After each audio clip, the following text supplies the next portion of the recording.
எனக்கென வந்த தேவதையே சரிபாதி நீ அல்லவா நடக்கையில் உந்தன் கூட வரும் நிழல் போலே நான் அல்லவா கண்ணன் கொண்ட ராதையர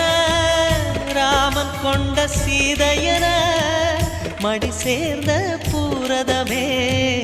மனதில் வீசும் மாருதமே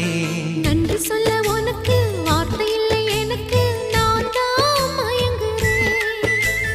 என்னுடைய மனச தந்துவிட்ட பிறகும் ஏம்மா